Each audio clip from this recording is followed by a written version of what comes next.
Весовой категории до 75 килограммов было наибольшее число 75 килограммов. Красного была Евгений Жербаев. Участника. Дмитрий Водожапов. Медаль завоевал первый абсолютный чемпион мира по Лапсагаю. За первое место, кто станет через Сейчас повес в красном далеко Евгений Жербаев. Амаловского весовой категории до 75 килограммов. О, Дмитрий Водожапов захватил ногу. Евгений Жербаев возвращается. Это мы сейчас видели. Александр Бакумов защищался.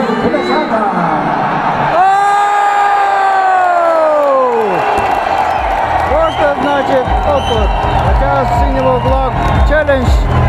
Трушин